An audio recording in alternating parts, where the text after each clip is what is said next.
नमस्कार मंडळी, ऑलराऊंडर या आपल्या मराठी यूट्यूब चॅनलवरती आपणा सर्वांचं अगदी मनापासून स्वागत आहे. आज आपण अशा एका विषयावरती बोलणार आहोत जो थेट तुमच्या सुंदर हसण्याशी जोडलेला आहे. मंडळी, सकाळी उठल्यावर आपण सर्वात आधी काय करतो? तर साहजिकच आपण ब्रश करतो. पण तुम्हाला हे माहीत आहे का की आपली दात घासण्याची पद्धत, वेळ आणि दातांच्या काळजीबद्दलच्या आपल्या अनेक पारंपरिक समज प्रत्यक्षात आपल्या दातांचं नुकसान करत आहे. आज इंटरनेटवरती दातांबद्दल अनेक प्रकारच्या चुकीच्या गोष्टी पसरवल्या जात आहे, जसं की काही चमत्कारिक व्यायाम किंवा फळामुळे किडलेले दात पूर्णपणे नवीन होतात. पण आज या व्हिडिओमध्ये आपण कोणत्याही अंधश्रद्धेला किंवा अथवांना थारा न देता दंतशास्त्राच्या आधारे दातांना आयुष्यभर मजबूत आणि निरोगी ठेवण्याचं खरं रहस्य जाणून घेणार आहोत. हा व्हिडिओ शेवटपर्यंत नक्की बघा, कारण आज तुम्हाला तुमच्या दातांबद्दल अशी एक सत्यता समजणार आहे जी यापूर्वी कोणीही सांगितलेली नसेल. तत्पूर्वी हा व्हिडिओ तुम्ही नक्की कुठून बघत आहात हे मला कमेंट बॉक्समध्ये नक्की सांगा, जेणेकरून मला कळेल की कोणत्या कोणत्या जिल्ह्यातून हा व्हिडिओ बघितला जात आहे. तसेच जर तुम्ही चॅनलवरती नवीन आला असाल तर आपल्या चॅनलला सबस्क्राईब करायला विसरू नका. त्याचबरोबर व्हिडिओ जर आवडत असतील तर व्हिडिओला लाईकसुद्धा करा. चला तर मग मंडळी, व्हिडिओला लगेचच सुरुवात करूया. आपल्यापैकी बहुतेकांना लहानपणापासून शिकवलं गेलं आहे की सकाळी उठल्याबरोबर सर्वात आधी ब्रश केला पाहिजे. पण आधुनिक दंतशास्त्रानुसार रात्री आपण जेव्हा झोपतो तेव्हा आपल्या तोंडामध्ये लाळीचं प्रमाण नैसर्गिकरित्या कमी होतं. लाळ कमी झाल्यामुळे तोंडात बॅक्टेरियाची वाढ वेगाने होते, ज्यामुळे सकाळी उठल्यावर तोंडातून दुर्गंधी येते आणि दातांवर एक बारीक पिवळा थर म्हणजे प्लॅक जमा होतो. हा थर आणि बॅक्टेरिया स्वच्छ करण्यासाठी सकाळी ब्रश करणं किंवा तोंड व्यवस्थित स्वच्छ करणं अत्यंत आवश्यक आहे. जर आपण सकाळी तोंड स्वच्छ न करता थेट चहा किंवा नाश्ता केला तर हे सर्व बॅक्टेरिया अन्नासोबत आपल्या पोटामध्ये जातात, जे आरोग्यासाठी अत्यंत घातक ठरू शकतात. मात्र यामध्ये महत्त्वाची गोष्ट अशी आहे की जर तुम्ही सकाळी नाश्ता करणार असाल तर आम्लयुक्त किंवा कार्बोहायड्रेटयुक्त पदार्थ जेव्हा आपल्या तोंडातील आम्लाचं म्हणजेच ॲसिडचं प्रमाण वाढवतात आणि दातांचं बाह्य कवच म्हणजेच इमलं काही काळासाठी मऊ होतं. अशा मऊ झालेल्या इनॉमलवर जर तुम्ही लगेच ब्रश घासला तर दातांचे हे संरक्षक कवच हळूहळू झिजायला लागतं आणि आपले दात कमकुवत होऊ लागतात. म्हणूनच एकतर सकाळी उठल्याबरोबर हलक्या हाताने ब्रश करा किंवा नाश्ता केल्यानंतर किमान 30 मिनिटांनी ब्रश करा, जेणेकरून तोंडातील लाळ त्या आम्लाला उदासीन म्हणजेच न्यूट्रलाइज करू शकेल. या सगळ्या प्रवासामध्ये सर्वात महत्त्वाचा असतो तो म्हणजे रात्रीचा ब्रश. आपण दिवसातून अनेक गोष्टी खातो ज्या दातांच्या फटीमध्ये अडकून राहतात. जर आपण रात्री ब्रश न करता तसेच झोपलो तर रात्रभर बॅक्टेरियांना या अन्नावर प्रक्रिया करण्यासाठी भरपूर वेळ मिळतो आणि यातूनच दात किडण्याची सुरुवात होते. दंततज्ञांच्या मते सकाळी ब्रश करण्यापेक्षा रात्री झोपण्यापूर्वी केलेला ब्रश हा दातांना किडण्यापासून वाचवण्यासाठी 80% जास्त प्रभावी ठरतो. त्यामुळे रात्री जेवणानंतर अर्ध्या तासाने ब्रश करण्याची सवय आजपासूनच लावून घ्या. मंडळी, आपले दात कितीही पांढरे शुभ्र असले तरीसुद्धा जोपर्यंत त्यांचं मूळ म्हणजेच आपल्या हिरड्या मजबूत नसतील तोपर्यंत दात जास्त काळ टिकू शकत नाही. अनेकदा वयोमानानुसार किंवा चुकीच्या सवयीमुळे हिरड्या सैल होतात आणि दातसुद्धा हलायला लागतात. हिरड्यांना मजबूत करण्यासाठी आयुर्वेद आणि विज्ञानाने काही अतिशय प्रभावी नैसर्गिक उपाय सांगितलेले आहे. यामध्ये मोहरीचं तेल आणि हळद यांचा वापर अत्यंत गुणकारी मानला जातो. हळदीमध्ये अँटीबॅक्टेरियल आणि अँटी इन्फ्लेमेटरी गुणधर्म असतात, तर मोहरीचं तेल हिरड्यांमधील रक्ताभिसरण सुधारण्यास मदत करतं. हा उपाय करण्यासाठी अर्धा चमचा मोहरीच्या तेलामध्ये चिमूटभर हळद आणि अगदी थोडंसं सैंधव मीठ एकत्र करून घ्या. मिश्रणाने आपल्या बोटाच्या साहाय्याने हिरड्यांवर हलक्या हाताने वर्तुळाकार गतीने मालिश करा. लक्षात ठेवा की येथे जोरात घासायचे नाही, हलका दाब देऊन मसाज करायचा आहे. 5 मिनिटांच्या या मसाजमुळे तुमचे दात नक्कीच मजबूत होतील. हिरड्यांमधील सूज कमी होते, जंतूंचा नाश होतो आणि दातांची पकडही घट्ट होते. पूर्वीच्या काळी आपले पूर्वज याच पद्धतीचा वापर करायचे, म्हणूनच त्यांचं वय 80-90 वर्षाचं झाल्यावरती सुद्धा त्यांचे दात मजबूत असायचे. यासोबतच जाताना नैसर्गिकरित्या स्वच्छ ठेवण्यासाठी आपल्या तोंडातील लाळ म्हणजे सलायावा हा सर्वात मोठा डॉक्टर आहे. जेव्हा आपण 2 जेवणांच्या दरम्यान वारंवार काहीतरी खात असतो तेव्हा तोंडातील pH पातळी सतत ॲसिडिक राहते आणि दातांना स्वतःला बरं करण्यासाठी वेळ मिळत नाही. जर आपण 2 जेवणामध्ये 4 ते 5 तासांचं अंतर ठेवलं आणि केवळ पाणी प्यायलो तर लाळेला आपलं काम करण्यासाठी पुरेसा वेळ मिळतो. ही लाळ दातांवरील एनिमल पुनर्विघटन करते, ज्यामुळे दात नैसर्गिकरित्या मजबूत होतात आणि दातांची सेन्सिटिव्हिटी देखील कमी होते.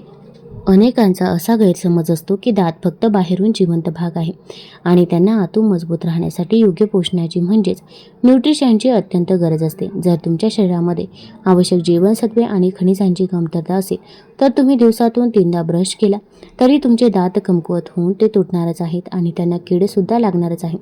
दातांच्या आरोग्यासाठी calcium, vitamin D, vitamin C हे 3 मुख्य खांब बांधलेले आहेत. कॅल्शियम हे दातांच्या आणि हाडांच्या संरचनेचा मुख्य घटक आहे. जर शरीरामध्ये कॅल्शियम कमी असेल तर दात ठिसूळ होतात आणि लवकर घासले जातात. कॅल्शियमच्या पुरवठ्यासाठी पांढरी तीळ हा एक उत्तम शाकाहारी स्रोत आहे. रोज 1 चमचा तीळ चावून खाल्ल्याने शरीराला भरपूर प्रमाणामध्ये नैसर्गिक कॅल्शियम मिळतं. यासोबतच हे कॅल्शियम शरीरामध्ये शोषून घेण्यासाठी व्हिटॅमिन D3 ची गरज असते. यासाठी रोज सकाळी 15 ते 20 मिनिटं कोवळ्या उन्हात बसणं आवश्यक आहे, ज्यामुळे शरीरामध्ये नैसर्गिकरित्या व्हिटॅमिन D तयार होतं. यासाठी रोज सकाळी 15 ते 20 मिनिटे कोवळ्या उन्हात बसणं सुद्धा आवश्यक आहे, ज्यामुळे शरीरामध्ये व्हिटॅमिन D तयार होतं आणि दात आतून मजबूत बनतात. दुसरं महत्त्वाचं जीवनसत्व म्हणजे व्हिटॅमिन सी. जर तुमच्या हिरड्यांना वारंवार रक्त येत असेल, ब्रश करताना किंवा काही खाताना वेदना होत असतील तर हे शरीरातील व्हिटॅमिन सी कमी असल्याचं स्पष्ट लक्षण आहे.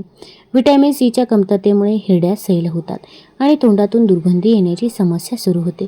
ही समस्या दूर करण्यासाठी आपल्या आहारामध्ये आंबट फळे, लिंबू, विशेषतः आवळ्याचा समावेश करणं हे अत्यंत फायदेशीर ठरतं. योग्य पोषण मिळाल्यास दातांचं आरोग्य कोणत्याही सप्लिमेंटशिवाय उत्तम राहू शकतं. मंडळी, आता आपण त्या फळाबद्दल बोलूया ज्याचा उल्लेख आयुर्वेदामध्ये दातांसाठी वरदान म्हणून केला गेला आहे आणि ते फळ म्हणजे जांभूळ. पावसाळ्याच्या दिवसांमध्ये आपल्याकडे जांभळे भरपूर प्रमाणामध्ये मिळतात. अनेकदा आपण त्याकडे दुर्लक्ष करतो, पण दंत आरोग्याच्या दृष्टीने जांभूळ हे अत्यंत गुणकारी फळ आहे. जांभळामध्ये नैसर्गिकरित्या स्ट्रिंजंट म्हणजेच तुरट गुणधर्म असतात. जेव्हा आपण जांभूळ चावून खातो तेव्हा त्यातील तुरट रस आपल्या हिरड्यांना घट्ट करण्याचं आणि तोंडातील हानिकारक बॅक्टेरियांचा नाश करण्याचं काम करतो. शास्त्रोक्त दृष्टीने पाहायचं झालं तर जांभळामध्ये कॅल्शियम, फॉस्फरस, लोह आणि व्हिटॅमिन सी मुबलक प्रमाणामध्ये असतं. हे घटक दातांचे इनेबल मजबूत ठेवण्यासाठी मदत करतात. तसेच जांभळामध्ये असलेले अँटीऑक्सिडंट तोंडातील संसर्ग म्हणजेच इन्फेक्शन दूर ठेवतात. महत्त्वाचं म्हणजे जांभळाच्या सेवनाने तोंडामध्ये लाळीची निर्मिती चांगल्या प्रमाणामध्ये होते, जी दातांवरील पिवळे डाग नैसर्गिकरित्या कमी करण्यासाठी मदत करते. मात्र हे लक्षात ठेवलं पाहिजे की जांभूळ हिरड्यांचं रक्षण करू शकतं आणि दात मजबूत ठेवू शकतं, पण ते दातांची मोठी पोकळी आणि कीड पूर्णपणे गायब करू शकत नाही. फक्त जांभूळच नव्हे तर जांभळाच्या बियांची पावडर देखील दातांसाठी टूथ पावडर किंवा मंजन म्हणून वापरली जाऊ शकते. जांभळाच्या बिया वाळवून त्याची बारीक पावडर करा. या पावडरमध्ये थोडंसं सैंधव मीठ आणि लवंगाचं तेल मिसळून तुम्ही आठवड्यातून 2दा दात घासल्यास दातांमधील कळा येणं, सेन्सिटिव्हिटी आणि तोंडाची दुर्गंधी पूर्णपणे दूर होते. हे निसर्गाचं असं एक औषध आहे जे अत्यंत स्वस्त आहे, पण त्याचे फायदे महागड्या टूथपेस्टपेक्षाही कितीतरी पटीने जास्त आहे. मंडळी, आवळ्यामध्ये भरपूर प्रमाणामध्ये आढळणारे व्हिटॅमिन सी आणि शक्तिशाली अँटीऑक्सिडंट्स दातांच्या आणि हिरड्यांच्या आरोग्यासाठी अत्यंत महत्त्वाचं आहे. वैज्ञानिक दृष्टिकोनातून व्हिटॅमिन सी हिरड्यांमधील कोलेजन या प्रथिनाच्या निर्मितीसाठी आवश्यक असतं, जे दातांना त्यांच्या जागी घट्ट पकडून ठेवण्यास मदत करतं. आवळ्यातील दाहकविरोधी म्हणजेच अँटी इन्फ्लेमेटरी गुणधर्मामुळे हिरड्यांमधून रक्त येणं, सूज येणं आणि जिंजिवायटिस सारख्या आजारांचा धोका कमी होतो. तसेच यातील पोषक घटक तोंडात लाळीचं म्हणजेच सलावाचं प्रमाण नियंत्रित ठेवतात, ज्यामुळे तोंडाची दुर्गंधी दूर होते. दुसऱ्या बाजूला आवळ्यात नैसर्गिक अँटीमायक्रोबियल गुणधर्म असतात, जे तोंडात वाढणाऱ्या हानिकारक बॅक्टेरियांशी लढतात आणि दातांना कीड लागण्यापासून वाचवतात. मात्र आवळा चवीला अत्यंत आंबट असल्याने तो खाताना एक वैज्ञानिक काळजी घेणं गरजेचं आहे. आवळ्यातील आम्लामुळे दातांचं बाह्य कवच म्हणजे इनेमल तात्पुरतं मऊ होऊ शकतं. म्हणूनच आवळा खाल्ल्यानंतर किंवा त्याचा रस प्यायल्यानंतर लगेच दात घासणं टाळावं, कारण यामुळे इनेमल घासलं जाण्याचा धोका असतो. त्याऐवजी साध्या पाण्याने स्वच्छ चूळ भरणं दातांच्या आरोग्यासाठी सर्वात जास्त फायदेशीर ठरतं. मंडळी, आपल्या दातांचं आरोग्य केवळ आपण काय खातो यावर अवलंबून नसतं, तर आपल्या रोजच्या छोट्या छोट्या सवयींवरती सुद्धा मोठ्या प्रमाणात अवलंबून असतं. दुर्दैवाने अनेक लोकांना कळतं अशा काही चुका करत असतात ज्या हळूहळू दातांचं आणि हिरड्यांचं नुकसान करत असतात. त्यापैकी सर्वात सामान्य सामान्य चूक म्हणजे खूप जोरात किंवा कठीण ब्रशने दात घासणं.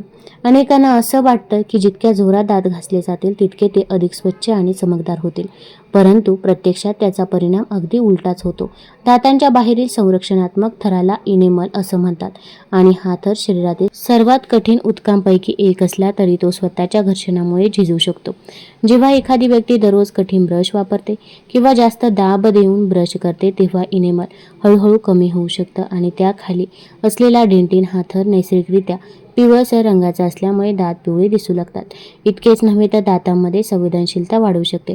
थंड किंवा गरम पदार्थ खाताना त्रास होऊ शकतो आणि हिरड्या देखील मागे सरकू शकतात. त्यामुळे दातांचं दीर्घकाळ संरक्षण करण्यासाठी नेहमीच मऊ ब्रिसल्स असलेला ब्रश वापरणं, हलक्या हाताने गोलाकार पद्धतीने ब्रश करणं आणि तो 2 मिनिटांपेक्षा जास्त वेळ दात घासू नये हे अत्यंत महत्त्वाचं आहे. यासोबतच आजच्या इंटरनेटच्या युगामध्ये आरोग्याशी संबंधित अनेक व्हिडिओ, पोस्ट आणि सल्ले मोठ्या प्रमाणामध्ये व्हायरल होत असतात, परंतु त्यामागे वैज्ञानिक पुरावा आहे की नाही हे तपासणं तितकंच आवश्यक आहे. अनेक वेळा काही लोक दात मजबूत करण्यासाठी आणि आयुष्यभर टिकवण्यासाठी विचित्र उपाय सुद्धा सांगतात.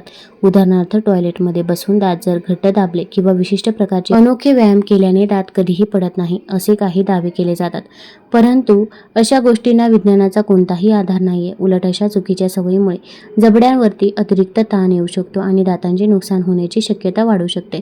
त्याऐवजी आपण अशा गोष्टींवर भर दिला पाहिजे ज्यांचे फायदे वैज्ञानिकदृष्ट्या सिद्ध झाले आहेत. जास्त साखर असलेले पदार्थ, चिकट मिठाई, चॉकलेट, सॉफ्ट ड्रिंक्स आणि कोल्ड ड्रिंक्स यांचं अतिसेवन करणं टाळा, कारण हे पदार्थ तोंडातील जीवाणूंना वाढवण्यासाठी मदत करतात आणि दातांमध्ये कीड निर्माण करतात. तसेच प्रत्येक वेळी काही खाल्ल्यानंतर किंवा प्यायल्यानंतर कोमट किंवा साध्या पाण्याने तोंड व्यवस्थित धुणं आणि 4 ते 5 वेळा गुळण्या करणं ही एक अतिशय सोपी व प्रभावी सवय आहे. यामुळे अन्नाचे कण, अतिरिक्त साखर आणि आम्लयुक्त पदार्थ तोंडातून बाहेर पडतात, ज्यामुळे दात किडण्याचा धोका मोठ्या प्रमाणामध्ये कमी होतो. शेवटी मंडळी, दातांच्या आरोग्याबाबत एक गोष्ट नेहमी लक्षात ठेवली पाहिजे की घरगुती उपायांची मर्यादा असते. काही किरकोळ समस्या टाळण्यासाठी किंवा दातांचं दैनंदिन आरोग्य चांगलं राखण्यासाठी घरगुती उपाय नक्कीच उपयुक्त ठरू शकतात, परंतु जर दातांमध्ये मोठी पोकळी निर्माण झाली असेल, तीव्र वेदना होत असतील, हिरड्यामधून जास्त रक्त येत असेल आणि दात गंभीररित्या किडले असतील तर अशा परिस्थितीमध्ये फक्त घरगुती उपायांवरती अवलंबून राहणं धोकादायक ठरू शकतं. अशा वेळी वेळ न दवडता दंतचिकित्सकांचा सल्ला घेणं आणि आवश्यक उपचार करून घेणं हा सर्वोत्तम मार्ग आहे. आधुनिक दंतचिकित्सा आज इतकी प्रगत झाली आहे की अनेक गंभीर समस्या सुरुवातीच्या टप्प्यामध्ये सहजपणे नियंत्रित करता येतात, परंतु मंडळी, त्यासाठी योग्य वेळी उपचार घेणं आवश्यक असतं. जर तुम्ही रोज रात्री झोपण्यापूर्वी दात स्वच्छ करण्याची सवय लावली, हिरड्यांची काळजी घेतली, संतुलित आणि पौष्टिक आहार घेतला, पुरेसं पाणी प्यायले आणि दातांसाठी हानिकारक सवयीपासून दूर राहिला, तर तुमचे दात अनेक दशकांपर्यंत मजबूत आणि निरोगी राहू शकतात. निरोगी दात हे केवळ सुंदर हास्य देत नाही, तर संपूर्ण शरीराच्या आरोग्यासाठी सुद्धा महत्त्वाची भूमिका बजावत असतं. त्यामुळे आजपासून योग्य वेळ आणि योग्य वेळी योग्य सवयी अंगीकारा आणि आपल्या दातांचं आरोग्य आयुष्यभर जपा. तुम्हाला जर हा व्हिडिओ आवडला असेल तर चॅनल लाईक करा, सबस्क्राईब करा आणि आपल्या मित्रपरिवारासोबत जरूर शेअर करा. धन्यवाद.